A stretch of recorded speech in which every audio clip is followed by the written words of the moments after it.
তিস্তা প্রকল্প বাস্তবায়ন সহ বাংলাদেশের সামগ্রিক উন্নয়নে পাশে থাকার আশ্বাস দিয়েছেন ঢাকায় নিযুক্ত চীনা রাষ্ট্রদূত ইয়াও ওয়েন। আর এসব উন্নয়নমূলক কাজে জামায়াতে ইসলামী চীনকে পূর্ণ সমর্থন ও প্রয়োজনীয় সহযোগিতা করবে বলে জানিয়েছে দলটির আমির ও সংসদের বিরোধী দলীয় নেতা ডাক্তার শফিকুর রহমান। সকালে ঢাকা ১৫ সংসদীয় আসনে চীনা সহযোগিতায় আয়োজিত ফুডপ্যাক বিতরণ অনুষ্ঠানে তারা এসব কথা বলেন। বিস্তারিত সালাউদ্দিন কাদেরের রিপোর্টে।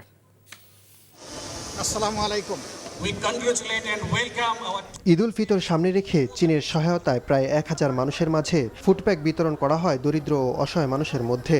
অনুষ্ঠানে উপস্থিত ছিলেন চীনের রাষ্ট্রদূত ইয়াও ওয়েন এবং জাতীয় সংসদের বিরোধী দলীয় নেতা ডাক্তার শফিকুর রহমান। ফুডপ্যাক বিতরণের আগে বক্তব্যে বিরোধী দলীয় নেতা বলেন, কিছু দেশ বাংলাদেশের জন্য অবদান না রাখলেও দেশের সার্বভৌমত্বকে হুমকির মুখে ফেলেছিল। বিপরীতে চীন নীরবে বাংলাদেশের অর্থনীতি ও অবকাঠামোগত উন্নয়নে গুরুত্বপূর্ণ ভূমিকা রেখে চলছে। এ সময় চীন বাংলাদেশের মধ্যে শান্তি শৃঙ্খলা ও নিরাপত্তা জোরদারে একসাথে কাজ করার অঙ্গীকার করেন জামায়াত আমির। তিস্তা প্রকল্পের কথা মান্যবর রাষ্ট্রদূত এখানে উল্লেখ করেছেন। এটি বাংলাদেশের কান্না, উত্তরাঞ্চলের কান্না। আমরা এই কান্নার অবসান চাই, কিন্তু অতীতে এটা কেন বাস্তবায়ন হয় নাই এটা সবাই বুঝে, শিশুও বুঝে। আমরা ওই লিগেসি আর বহন করতে চাই না। আমাদের ঘাড়ের উপর আমরা কারো আধিপত্য মেনে নেব না। আমরা এই প্রকল্পকে শুধু সাপোর্ট করব না, এই প্রকল্প বাস্তবায়নে যদি আমাদের কিছু করার থাকে সেটাও করব। অন্যদিকে বাংলাদেশের উন্নয়নে সবসময় পাশে থাকার প্রতিশ্রুতি দেন ঢাকায় নিযুক্ত চীনা রাষ্ট্রদূত ইয়াও ওয়েন। তিস্তা প্রকল্প বাস্তবায়ন সহ বাংলাদেশের উন্নয়নে পাশে থাকবে চীন। এছাড়া শান্তি শৃঙ্খলা নিরাপত্তা উন্নয়নে একসাথে কাজ করবে দুই দেশ। নতুন বাংলাদেশ বিনির্মাণে সফল হব আমরা। চীন বাংলাদেশের বন্ধুত্ব দুদেশের মানুষের হৃদয়ে মিশে গেছে বলে মন্তব্য করেন চীনা রাষ্ট্রদূত। সালাউদ্দিন কাদের, এনটিভি নিউজ, ঢাকা। যথাযোগ্য মর্যাদা ও ধর্মীয় ভাবগাম্ভীর্যের মধ্য দিয়ে গতরাতে সারা দেশে পালিত হয়েছে পবিত্র লাইলাতুল কদর। ধর্মপ্রাণ মুসল্লিরা মসজিদে মসজিদে প্রার্থনায় মশগুল থেকে রাত্রি অতিবাহিত করেছেন। মৃত স্বজনদের মাগফিরাত কামনায় বিভিন্ন কবরস্থানে জিয়ারত করেন অনেকেই। ইফতেখার রেজা রিপোর্টে বিস্তারিত। হাজার রজনীর চেয়েও শ্রেষ্ঠ রজনী পেয়ে দেশের ধর্মপ্রাণ মুসলমানরা ইবাদতে মশগুল হন আল্লাহকে রাজি খুশি করতে। রাজধানীর সব মসজিদে প্রচুর সংখ্যক ধর্মপ্রাণ মুসলমান সমাগত হয়ে লাইলাতুল কদরের নামাজ আদায় করেন। প্রতিটি মসজিদে গভীর রাত পর্যন্ত লাইলাতুল কদরের গুরুত্ব তুলে ধরে আলোচনা করেন ইমামরা। রাতে ধর্মপ্রাণ মুসলমানরা নফল নামাজ, পবিত্র কোরআন তেলাওয়াত, জিকির আজকার, দোয়া ও আখেরি মোনাজাতে শরীক হয়ে আল্লাহর কাছে ক্ষমা প্রার্থনা করেন। সে আল্লাহর বিধান কোরআনুল কারীম, দ্বীনের বার্তা যদি আমরা মেনে চলতে পারি, মুহাম্মদুর রাসূলুল্লাহ সাল্লাল্লাহু আলাইহি সাল্লাম যিনি সারা জাহানের শান্তির দূত, তিনি শুধু মুসলমানদের জন্য নবী নয়, সারা জাহানের জন্যই তিনি রহমতের বার্তা নিয়ে এসেছেন। তার দেখানো গাইডলাইন যদি আমরা লাইলাতুল কদরের এই শিক্ষা থেকে ফলো করতে পারি, আশা করা যায় আল্লাহ তাআলা আমাদের জীবনে এখনও পরিপূর্ণ শান্তি দেবেন। এদিকে মৃত স্বজনদের মাগফিরাত কামনায় রাজধানীর আজিমপুর কবরস্থানে কবর জিয়ারত করেন অনেকেই। কবর জিয়ারত করতে আসা মুসল্লিরা বলেন, এমন ফজিলতপূর্ণ রাতে আল্লাহ যেন কবরবাসীদের সবাইকে ক্ষমা করে দেন, সেটাই তাদের প্রার্থনা। 27 রাত্রে এই কবরস্থানটা জিয়ারত করতেছি যাতে আব্বা আম্মার রুহের মাগফিরাতের জন্য। আমি লাইলাতুল কদরের নামাজ শেষ করে কবরবাসীর জন্য দোয়া করার জন্য এই কবরস্থানে এসেছি। এখন যারা কবরবাসী আছেন তাদের যত গুনাহ খাতা আছেন আল্লাহ জানি সবাইকে ক্ষমা করে দেন। পবিত্র রমজান মাসে লাইলাতুল কদরে ইসলামের মহাগ্রন্থ আল কোরআন নাজিল হয়েছিল। এ রাতে মসজিদ সহ বাসাবাড়িতেও মহান আল্লাহর নৈকট্য লাভের আশায় ইবাদত বন্দগীতে মশগুল ছিলেন ধর্মপ্রাণ মুসল্লিরা। Iftekhar Reza, NTV news, Dhaka. ভরা বোরো মৌসুমে এসে ডিজেল নিয়ে নানামুখী সংকটে পড়েছেন নাটোরের চাষিরা। আবাদের এই সময়ে প্রয়োজন নিরবিচ্ছিন্ন সেচ। বৈদ্যুতিক সেচ পাম্প মালিকরা স্বস্তিতে থাকলেও 10,000-এর বেশি ডিজেল চালিত সেচ পাম্প নিয়ে দুশ্চিন্তায় পড়েছেন বোরো চাষিরা। এই মৌসুমে ডিজেল সংকটে নড়াইলের প্রান্তিক কৃষকরাও দুশ্চিন্তায় পড়েছেন। আহমেদ শরীফের ডেস্ক রিপোর্ট। ডিজেল পেলে চলছে পাম্প, উঠছে পানি। এ অবস্থায় চলতি বড় মৌসুমের নাটোরের চলন বিলের চাষাবাদ। চলতি বোরো মৌসুমে নাটোর জেলার ৫৭,৫৮৫ হেক্টর জমিতে বোরো চাষের লক্ষ্যমাত্রা নির্ধারণ করেছে কৃষি বিভাগ, যার অধিকাংশ আবাদ হয়েছে চলনবিলের সিংড়া ও গুরুদাসপুর উপজেলায়। বৈদ্যুতিক সেচ পাম্পের পাশাপাশি এসব অঞ্চলের প্রায় ১০,৫০ ডিজেল চালিত সেচ পাম্পে চলে সেচ কাজ, কিন্তু ডিজেল সংকটে পড়েছেন চাষিরা। খুব সংকট দেখা যাচ্ছে, করছে তেল পাচ্ছি না, আমরা কি করব? কৃষকের ক্ষতি, বুঝছেন। বিষয়টি মনিটর করা হচ্ছে বলে জানিয়েছেন কৃষি বিভাগ। অন্যান্য ভেহিকেলে তেলের সমস্যা হলেও যেন আমাদের কৃষকের ডিজেল চালিত যে সেচ যন্ত্র সেগুলোতে যেন কোনো প্রকার তেলের সংকট না হয় সে ব্যাপারে আমরা সংশ্লিষ্ট কর্তৃপক্ষের দৃষ্টি আকর্ষণ করেছি।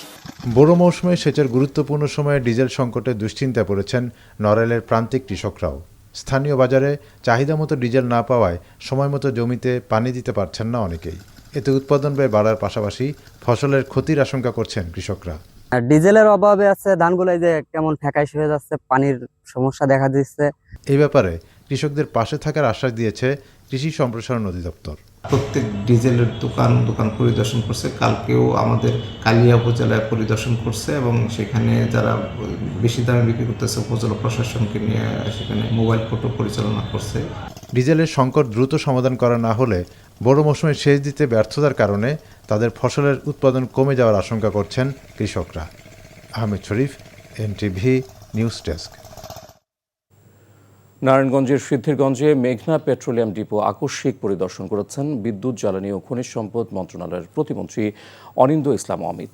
সকালে নারায়ণগঞ্জ সিটি কর্পোরেশনের ৬ নং ওয়ার্ডের এসও রোড এলাকায় অবস্থিত ডিপোতে পৌঁছান প্রতিমন্ত্রী। বলেন, চোরাইভাবে জ্বালানি তেল সরবরাহ, ক্রয় বিক্রয় কিংবা মজুদের সঙ্গে জড়িত কোনো ব্যক্তি বা প্রতিষ্ঠানের বিরুদ্ধে তথ্য পাওয়া গেলে তাদের বিরুদ্ধে কঠোর আইনানুগ ব্যবস্থা নেওয়া হবে।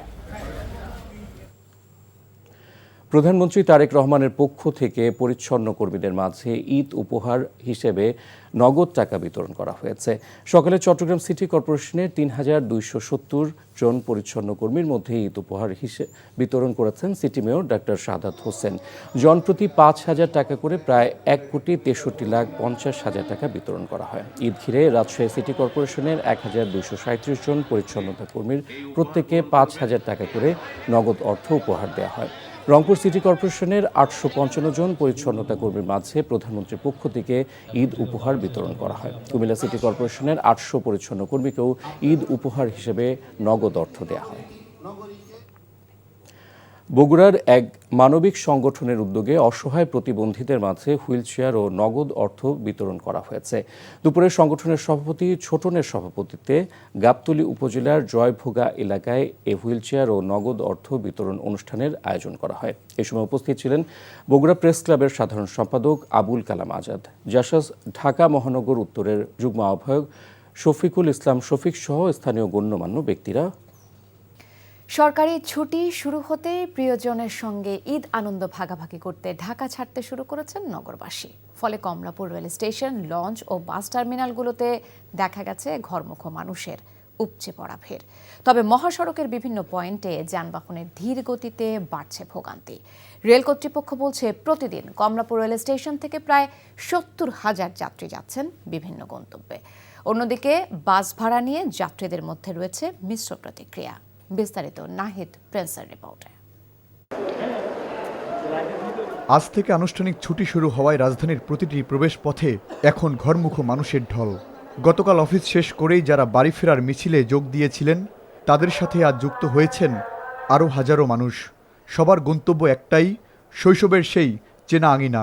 ঈদের সময়টুকু পরিবারের সাথে কাটাবো, এটাই সবচেয়ে ভালো। সবকিছু মিলিয়ে পরিস্থিতি নিরাপত্তা বেশ ভালো ছিল। যাত্রীদের শৃঙ্খলা বজায় রাখতে কমলাপুর রেল স্টেশনে তৎপর আইন শৃঙ্খলা রক্ষাকারী বাহিনীর সদস্যরা। তবে ঘরমুখো মানুষের এই চাপ সামলাতে হিমশিম খেতে হচ্ছে সংশ্লিষ্টদের। ঈদের সময়ে একসাথে আমাদের যে সাধ্য থাকে, সক্ষমতা থাকে, তার চেয়ে বেশি যাত্রী চাপ থাকাতে এবং ট্রেনের সময়ানুবর্তিতা ঠিক রাখার কারণে অনেক সময় আমরা 100% এটা প্রতিরোধ করতে পারি না। রেলের পাশাপাশি রাজধানীর সায়দাবাদ, মহাখালী ও গাবতলী বাস টার্মিনালগুলোতেও যাত্রীদের উপচে পড়া ভিড়। 250 টাকা যাওয়া যায়, 200 টাকা যাওয়া যায়, তো এখন একটু বেশি চাইতেছে আজকে। নিজস্ব প্রযুক্তির মাধ্যমে কিভাবে আমাদের এই সড়ক ব্যবস্থাপনা, ট্রাফিক ব্যবস্থাপনাকে উন্নত করা যায় সেজন্য আমরা গুরুত্ব সহকারে কাজ করছি। প্রচুর পরিমাণে ট্রাফিক যানজট লেগেই থাকে সারা বছর, সেগুলা রিমুভ করার জন্য ওখানে পুলিশের উপস্থিতিতে লোকাল লিডার যারা আছে, এলাকার চেয়ারম্যান, মেম্বার, কমিশনার, তাছাড়া আরও সুধী লোকজনকে নিয়ে ওই এলাকায় যাতে কোনোভাবে যানজট না হয়। এদিকে সদরঘাট লঞ্চ টার্মিনাল জুড়েও রয়েছে যাত্রীদের চাপ। দক্ষিণাঞ্চলের মানুষের স্বস্তির যাত্রায় বিশৃঙ্খলা রোধে আইনশৃঙ্খলা রক্ষাকারী বাহিনীর বিভিন্ন সংস্থা অভিযান পরিচালনাও করছেন। Nahid Prince, NTV news, Dhaka. আর 2 কিংবা 3 দিন পর পবিত্র ঈদ উল ফিতর। ঈদকে ঘিরে এরই মধ্যে নিজ নিজ কর্মস্থল ছাড়তে শুরু করেছেন চাকরিজীবীরা। এতে সড়ক মহাসড়কে বেড়েছে যানবাহনের চাপ। ইমরুল কায়েস জানাচ্ছেন বিস্তারিত। ঈদের ছুটি শুরুর পর থেকেই সড়ক ও মহাসড়কে যানবাহনের চাপ বেড়েছে। রাজধানী ঢাকা ছেড়ে এরই মধ্যে নিজ নিজ গন্তব্যের পথে কর্মজীবী মানুষ। সকাল থেকে গাজীপুরের ঢাকা টাঙ্গাইল ও ঢাকা ময়মনসিংহ মহাসড়কে যাত্রী চাপ বেড়েছে। শিল্পাঞ্চলের হাজারো কারখানায় মঙ্গলবার থেকে ছুটি শুরু হওয়ায় কয়েক লাখ শ্রমিক বাড়ি ফিরছেন। ফলে মহাসড়কের চন্দ্রা ও চান্দ্রনা চৌরাস্তায় যাত্রীদের ভিড় বেড়েছে। ঢাকা টাঙ্গাইল যমুনা সেতু মহাসড়কে যানবাহনের চাপ বাড়লেও নেই যানজট। সড়ককে যানজট মুক্ত রাখতে যমুনা সেতুর পূর্ব ও পশ্চিম উভয় অংশে মোটরসাইকেলের আলাদা লেন সহ 9টি করে 18টি বুথ স্থাপন করা হয়েছে। ঈদ উল ফিতরকে সামনে রেখে সকাল থেকেই ঢাকা মাওয়া মহাসড়কে ঘরমুখো মানুষের ভিড়। পদ্মা সেতুর মুন্সিগঞ্জের মাওয়া প্রান্ত দিয়ে দক্ষিণ পশ্চিমাঞ্চলের 21 জেলার মানুষ গন্তব্যে পৌঁছাচ্ছেন। তবে মহাসড়কের কোথাও যানজট সৃষ্টি হয়নি। গ্রামের বাড়িতে যাচ্ছি ঈদের জন্য, আর মাত্র আসলাম এখানে। তো গতবারও ঈদের সময় এখান থেকে গেছিলাম, খুব দ্রুত গাড়ি পাওয়া গেছিল, কিন্তু আজকে ব্যাপারটা একটু ভিন্ন দেখা যাচ্ছে। আগে এখান থেকে আমরা 400-300 টাকা যাইতাম, এখন 600 টাকা চাই। আগে 600 নিত, এখন 800 নিচ্ছে। ঘরমুখো মানুষের ঢল নেমেছে ঢাকা চট্টগ্রাম মহাসড়কের কুমিল্লার 104 কিলোমিটার অংশে। তবে যান চলাচল স্বাভাবিক রয়েছে। এদিকে ঢাকা আরিচা মহাসড়কের বিভিন্ন স্থানে যানবাহনের চাপ বেড়েছে। ফলে প্রভাব পড়ছে পাটুরিয়া দৌলদিয়া ফেরিঘাটে। যাত্রী চাপ বেড়েছে লঞ্চঘাটগুলোতেও। চাঁদপুরের লঞ্চঘাটে ঢাকা থেকে ঘরে ফেরা মানুষের ভিড় ছিল চোখে পড়ার মতো। Imrul Kayes, NTV news desk. সড়ক, রেলপথ, নৌ পরিবহন ও সেতুমন্ত্রী শেখ রবিউল আলম বলেছেন, ঈদকে ঘিরে আগামী 2-3 দিনে 1.5 কোটি মানুষ রাজধানী ছাড়বে। এই যাত্রা স্বাভাবিক করা চ্যালেঞ্জিং, তবে ভোগান্তি ছাড়াই সবাইকে বাড়ি ফেরানোর প্রত্যাশা তার। দুপুরে বরিশালের বাকেরগঞ্জে গোনা সেতুর উদ্বোধন শেষে এসব কথা বলেন তিনি। এ সময় ঢাকা বরিশাল মহাসড়ক দ্রুত প্রশস্ত করার আশা প্রকাশ করেন তিনি। এর আগে সকালে লেবুখালী, বাউফল, গলাচিপা, আমরাছিয়া এলাকার মানুষের যাতায়াত নির্বিঘ্ন করতে 882 মিটার দীর্ঘ সেতুর ভিত্তিপ্রস্তর স্থাপন করেন সড়কমন্ত্রী।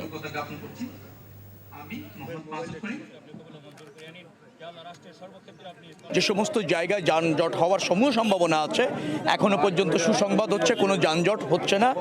গাড়ি কয়েকটা জায়গায় গতি স্লো বা স্মুথলি গাড়ি পার হয়ে যাচ্ছে। এখনো পর্যন্ত সংবাদ খুবই ভালো, এবং আমি আশা করছি ঈদযাত্রা স্বস্তির হবে, নিরাপদ হবে, স্বাচ্ছন্দ্যে মানুষ ঘরে ফিরবে। পবিত্র শবে কদরের সরকারি ছুটির দিনেও মন্ত্রিসভার বৈঠক অনুষ্ঠিত হয়েছে। বৈঠকে বিগত বাজেট, জ্বালানি পরিস্থিতি, ঈদে জনভোগান্তি কমানো সহ বেশ কিছু সিদ্ধান্ত নেওয়া হয়। জানানো হয়, আগামী 1 বৈশাখ টাঙ্গাইলে কৃষক কার্ড কার্যক্রমের উদ্বোধন করবেন প্রধানমন্ত্রী তারেক রহমান। দুপুরে সচিবালয়ে এই বৈঠকে সভাপতিত্ব করেন তারেক রহমান। আরও জানাচ্ছেন ওবায়দুল্লাহ মামুন। ঈদের ছুটির আমেজ বিরাজ করছে সচিবালয় সহ সরকারি বেসরকারি সব প্রতিষ্ঠানে। কিন্তু শবে কদরের ছুটির দিন মঙ্গলবার দুপুরে সচিবালয় ব্যস্ত ছিল মন্ত্রিসভার বৈঠকে। বৈঠকের আগে সচিবালয়ে যান মন্ত্রীরা, আর সকাল 11টার দিকে আসেন প্রধানমন্ত্রী তারেক রহমান। চলতি বছরের সম্পূরক বাজেটে যে পরিবর্তন হয়েছে সেটি অনুমোদন করা হয়েছে মন্ত্রিপরিষদের বৈঠকে। বৈঠক শেষে ব্রিফ করেন মন্ত্রিপরিষদ সচিব। টানা বৃষ্টি, শিলাবৃষ্টি ও ঝড়ের কারণে যে ক্ষতি হয়েছে তা খতিয়ে দেখতে কৃষি, খাদ্য ও ত্রাণ মন্ত্রণালয়কে নির্দেশ দেন সরকার প্রধান। যেটা হয়েছে এর আগের ক্যাবিনেটে যেগুলো পাস হয়েছে সেগুলো অ্যাপ্রুভাল দিচ্ছে, যাতে এগুলো তো আইন হয়ে যাবে। তো এখন আইন হওয়ার জন্য এটা পার্লামেন্টে উপস্থাপন হবে। আর একটা ব্যাপারে ক্যাবিনেট সুমোটো একটা ডিসিশন নিয়েছে, যে যেগুলো ধর্ষণ মামলা হচ্ছে দেশে বা হয়ে এসছে এর আগে, এগুলোর জন্য একটা স্পেশাল ড্রাইভ নেওয়া, সবগুলো মিনিস্ট্রি মিলে, এগুলো রিলেটেড যারা আছেন সবাই মিলে এবং যে এখানে যদ্দূর যাওয়া দরকার সমস্ত দূর যাবে, কিন্তু এইগুলো সমাজের থেকে বন্ধ করার জন্য এবং এই জিনিসগুলোকে খুব দ্রুত অ্যাকশন নেওয়ার জন্য ব্যবস্থা করা হচ্ছে। ব্রিফিংয়ে জানানো হয় আগামী 1 বৈশাখ টাঙ্গাইলে কৃষক কার্ড কার্যক্রমের উদ্বোধন করবেন প্রধানমন্ত্রী তারেক রহমান। উদ্বোধনী দিনে টাঙ্গাইল সদর উপজেলায় কৃষকদের মধ্যে কার্ড বিতরণ করবেন প্রধানমন্ত্রী। মঙ্গলবার দুপুরে সচিবালয়ে মন্ত্রিপরিষদ বিভাগে প্রধানমন্ত্রীর কৃষক কার্ড প্রণয়ন সংক্রান্ত সেলের বৈঠকে এই সিদ্ধান্ত নেওয়া হয়। এর আগে প্রধানমন্ত্রীর সঙ্গে দেখা করেছেন ঢাকা উত্তর ও দক্ষিণ সিটির 2 প্রশাসক। এ সময় তারা মশা নিয়ন্ত্রণ ও নিধন নিয়ে প্রধানমন্ত্রীর সঙ্গে আলোচনা করেছেন। Obaidullah Mamun, NTV news, Dhaka. তত্ত্বাবধায়ক সরকার ব্যবস্থা পুনর্বহাল সংক্রান্ত আপিল বিভাগের পূর্ণাঙ্গ রায় প্রকাশিত হওয়া এবং পাশাপাশি সংবিধানের ৫০ সংশোধনী বাতিলের বিষয়ে উচ্চ আদালত রায় দিলে নির্বাচন নিয়ে সব ধরনের অনিশ্চয়তা দূর হবে বলে মন্তব্য করেছেন সুশাসনের জন্য নাগরিক সুজন সম্পাদক ডক্টর বদিউল আলম মজুমদার। আপিল বিভাগের পূর্ণাঙ্গ রায় প্রকাশ উপলক্ষে আয়োজিত এক সংবাদ সম্মেলনে এমন মন্তব্য করেন তিনি। যে এই বিষয়টা চূড়ান্ত বলে ধরে নেওয়া হয়েছে, তত্ত্বাবধায়ক সরকার ব্যবস্থা আর ফিরে আসবে না, আদালতের মাধ্যমে বাতিল করা হয়েছে এবং একই সাথে সংসদের মাধ্যমে বাতিল করা হয়েছে, সেই বিষয়টা আমরা উদ্ঘাটন করতে পেরেছি এবং উদ্ঘাটন করে আদালতের রায়টা পুনর্বিবেচনা করে আমরা প্রতিকার পেয়েছি এবং আমরা আশা করি যে আপনারা জানেন যে ৫০ সংশোধনী আমরা হাইকোর্টের রায় পেয়েছি এবং এখন আপিল বিভাগের সামনে আছে, আমরা আশা করি সেখানেও প্রতিকার পাবো। তো এর মাধ্যমে তত্ত্বাবধায়ক সরকার ব্যবস্থা ফিরে আসার আমাদের জন্য সেই পথ প্রশস্ত হলো। জামায়াতের সহকারী সেক্রেটারি জেনারেল আব্দুল হালিম বলেছেন, সরকার জাতীয় নির্বাচন আয়োজনের দিকে না গিয়ে বরং দলীয় নেতাদের বিভিন্ন সিটি কর্পোরেশন ও উপজেলা পরিষদে প্রশাসক হিসেবে নিয়োগ দিচ্ছে, যা জুলাই চেতনা বিরোধী। আজ রাজধানীর মগবাজারে জামায়াতের কেন্দ্রীয় কার্যালয়ে আয়োজিত সংবাদ সম্মেলনে একথা বলেন তিনি। বলেন, নিয়োগকৃত প্রশাসকদের কেউ কেউ জাতীয় নির্বাচনে বিপুল ভোটে পরাজিত হয়েছেন। তিনি আরও বলেন, অন্তর্বর্তী সরকারের সময় যোগ্য ব্যক্তিদের উপাচার্য নিয়োগ দেয়া হলেও তাদের কোনো কারণ ছাড়াই সরিয়ে দলীয় আনুগত্য রয়েছে, এমনকি নমিনেশন চাওয়া ব্যক্তিকেও উপাচার্য নিয়োগ দেওয়া হয়েছে। বাংলাদেশ ব্যাংকের গভর্নর নিয়োগেরও সমালোচনা করেন আব্দুল হালিম। রাজধানীর শপিং মলগুলোতে চলছে ঈদের প্রায় শেষ পর্বের কেনাকাটা। বড়দের পাশাপাশি পছন্দের রং ও ডিজাইনের পোশাক কিনতে পিছিয়ে নেই ছোটরাও। এবার ঈদে মেয়ে শিশুরা বেশি কিনছে প্লাজো, পার্টি ফ্রক ও থ্রি পিস, আর ছেলে শিশুদের প্যান্ট শার্টের পাশাপাশি পার্টি পাঞ্জাবি কেনায় বেশি আগ্রহ দেখা গেছে, জানাচ্ছেন সেলিম মালিক। ছোটদের কাছে ঈদ মানে অপার আনন্দ, আর রং বেরং ও ডিজাইনের পোশাকের সাথে মানানসই জুতো পেলে তো আনন্দ বেড়ে যায় কয়েক গুণ। রাজধানীর শপিং মলগুলোতে মা বাবার হাত ধরে পছন্দের পোশাক কিনতে দোকানে দোকানে যাচ্ছে শিশুরা। এবার বাবা আমাকে একটা পার্টি ড্রেস দিয়েছে, আমার নানু আমাকে 2টা ড্রেস দিয়েছে, সুতি ড্রেস দিয়েছে। আমার জন্য ফ্রক কিনবো, জুতা কিনবো। এখন আমি একটা পার্টি ফ্রক নিব আর এর সাথে ম্যাচিং করে একটা হেয়ার ব্যান্ড নিব। বিক্রেতারা বলছেন, এবার নতুন ট্রেন্ড ফলো করে ঈদের পার্টি ড্রেসে বিক্রি হচ্ছে বেশি। এই বছর মেয়েদের চলতেছে আপনার আফগান চলতেছে, ফার্সি ডিজাইন চলতেছে, ওর মধ্যে দেখা যায় আপনার প্লাজো স্টাইলে বেশি চলতেছে। এবার এবছর ফার্সির চাহিদা বেশি, ওয়েস্টার্ন সারারা গারারার চাহিদা বেশি। তবে বড়দের পোশাকের তুলনায় ছোটদের পোশাকের দাম তুলনামূলক বেশি। ব্যবসায়ীদের দাবি, ছোটদের পোশাক 80 ভাগে আমদানি করা। ট্যাক্স থাকে, এই জন্য একটু খরচটা বেড়ে যায়। ম্যাক্সিমাম 2,500-3,000 টাকা হইতে বাচ্চাদের ড্রেসগুলো আপনার সচরাচর আমাদের দেশে পাওয়া যায় আর কি। 3,000 থেকে শুরু করে 20,000, 25,000 মতো আছে। এদিকে পোশাকের রঙের সঙ্গে মিল রেখে জুতা কিনতে দেখা গেছে ছোটদের। আমি পিঙ্ক কালার ড্রেসের সাথে পিঙ্ক কালার জুতা কিনছি, পছন্দ মতন পেলে কিনে ফেলবো। নতুন পোশাকের সঙ্গে ঈদ আনন্দ ভরে উঠুক শিশুদের মন, এমনটাই প্রত্যাশা সবার। সেলিম মালিক, এনটিভি নিউজ, ঢাকা। দেশের সর্ববৃহৎ টেলিভিশন ভিত্তিক ইসলামিক রিয়েলিটি শো পিএইচপি কোরআনের আলো 2026-এর গ্র্যান্ড ফিনালে অনুষ্ঠিত হয়েছে। মঙ্গলবার রাজধানীর একটি হোটেলে আয়োজিত গ্র্যান্ড ফিনালে এবারের আসরের চ্যাম্পিয়ন নেত্রকোনার প্রতিযোগী হাফেজ আবদুল্লাহ সাইফ মুনতাহা। অনুষ্ঠানটির মিডিয়া পার্টনার এনটিভি। আরও জানাচ্ছেন আরাফাত ইসলাম।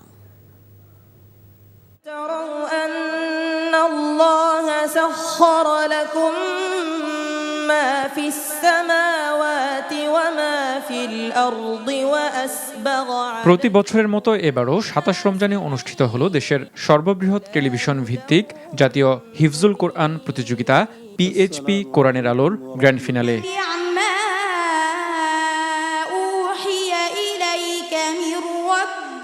18তম এই আসরের অতিথিরা বলেন, এই প্রতিযোগিতার মাধ্যমে কোরআনের প্রতিভা বিকাশের মাধ্যমে বিজয়ীরা দেশের গণ্ডি পেরিয়ে বিশ্ব পরিমণ্ডলে সুনাম বয়ে আনবে। বাংলাদেশের সরকারের কাছে এখান থেকে আমি অনুরোধ করব, সরকার একটু নজর দেন, এই ছেলেমেয়েগুলি আরো ভালো রেজাল্ট করতে পারে। এই পর্যন্ত যত বাচ্চারা আমাদের বাংলাদেশ থেকে বাইরে গেছেন সবাই ভালো রেজাল্ট করে আসছেন, আলহামদুলিল্লাহ। আল্লাহ তাদেরকে আরো ভালো করার তৌফিক দান করুক। আমরা গর্বিত বোধ করি যে এমন একটা প্ল্যাটফর্মের সাথে আমরা পিএইচপি ফ্যামিলিকে সম্পৃক্ত করতে পেরেছি। আল্লাহর কাছে আমরা লাখ লাখ শুকর জানাই। পিএইচপি কোরআনের আলো এই অনুষ্ঠানের প্ল্যাটফর্মটা এমন একটা বিশ্বের দরবারে পৌঁছেছে যেখান থেকে যে সুন্দর সুন্দর কোরআন তেলাওয়াতের প্রতিভাকে সৃষ্টি করছে, তারা কিন্তু শুধু বাংলাদেশে না, সারা বিশ্বের মধ্যে ওরা আলো জাগাচ্ছে। আজকে এই অনুষ্ঠানের প্রায় দীর্ঘ 18 বছর চলছে এবং আমরা এই দীর্ঘ 18 বছর পিএইচপি ফ্যামিলির সাথে থেকে আমাদের ক্ষুদ্রতম সহায়তা দিয়ে সবসময় সাথে থাকার চেষ্টা করেছি। আমি আপনাদের কাছে দোয়া চাইছি, সহযোগিতা চাচ্ছি, যেন আমরা ভবিষ্যতেও পাশে থেকে এই মহৎ অনুষ্ঠানটা পরিচালনা করতে সহায়তা করতে পারি। আমার ছেলে হাফেজ মাওলানা আবু ইউসুফ তিনি পৃথিবী ছেড়ে চলে গিয়েছেন, কিন্তু আমি মনে করি এই অনুষ্ঠান ওই কোরআনের খেদমতের মাধ্যমে তিনি সর্বদাই আমাদের মাঝে বেঁচে থাকবেন এবং আছেন। আজকে আমি ধন্যবাদ জানাতে চাই পিএইচপি ফ্যামিলি চেয়ারম্যান মহোদয়কে, আরও ধন্যবাদ জানাতে চাই আমাদের সকল স্পন্সরকে যারা তাদের সহযোগিতায় অব্যাহত রেখে কোরআনের এই খেদমতকে সাবাইল মুন্ডুত করে যাচ্ছেন। Tasmia cosmetics and toiletries limited প্রায় এক যুগের বেশি সময় যাবৎ এই অনুষ্ঠানের স্পন্সর করে আসছে। সারা বাংলাদেশের মানুষ তথা বিশ্বের সমগ্র মুসলমান যারা এই অনুষ্ঠানকে ভালোবেসে ইফতারের পূর্ব মুহূর্তে শুনছেন, সবাই একটা অন্তরে অন্যতম একটা প্রশান্তি ফিল করেছেন। পুরস্কার বিতরণী অনুষ্ঠানে ধর্মমন্ত্রী কোরআনের আলোকে নিজেদের জীবন গড়তে প্রতিযোগীদের আহ্বান জানান। আমরা যারা আজকে এখানে উপস্থিত হতে পেরেছি, আমরা সবাই সৌভাগ্যবান।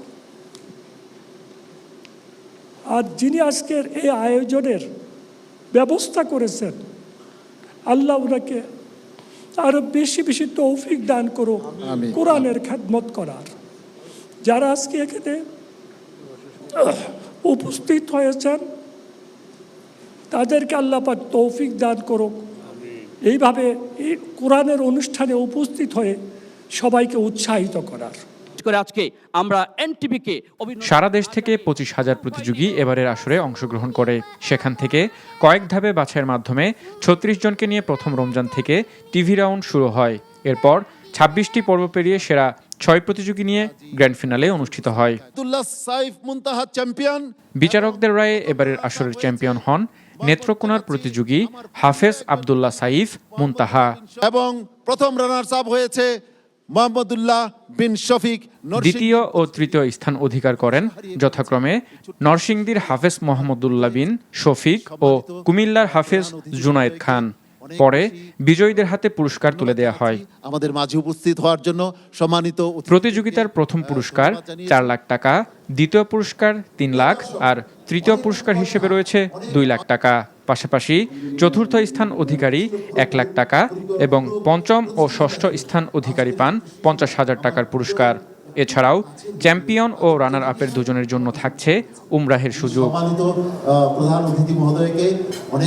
প্রতিভার সন্ধানে এই স্লোগানে 2009 সাল থেকে ধারাবাহিকভাবে চলছে এই প্রতিযোগিতা। এবারের আসরেও media partner NTV.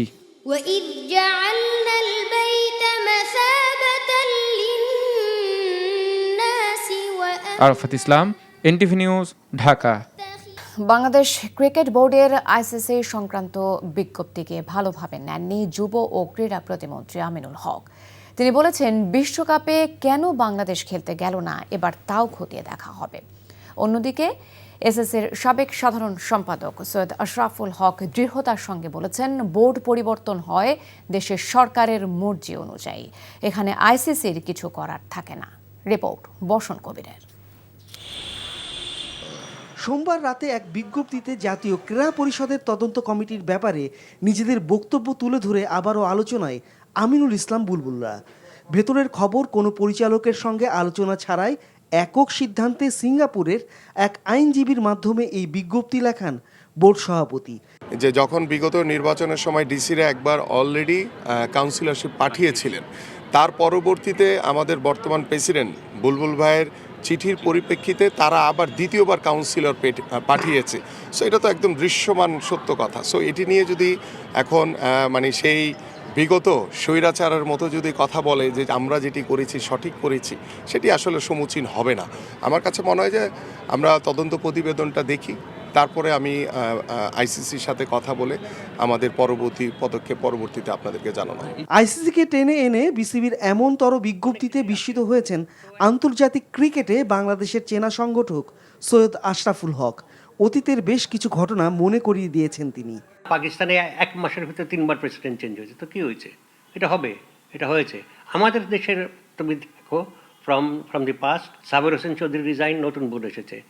Ali Asgar Lobi resign, নতুন বোর্ড এসেছে। বিসিবির কনস্টিটিউশনে আছে, if there is malfunction in the board, board যদি নিজেদের কার্যক্রম ঠিকভাবে না চালাতে পারে, BCB is under the NSC's act. তাহলে আমরা NSC has the right to dissolve that body and form a new body. ক্রীড়া মন্ত্রণালয় ইতিমধ্যে যে তদন্ত কমিটি গঠন করেছে তারা একটা তালিকা করেছে বিসিবির নির্বাচনে অনিয়মের অভিযুক্তদের বক্তব্য গ্রহণের জন্য। বর্ষণ কবির, এনটিভি নিউজ, ঢাকা।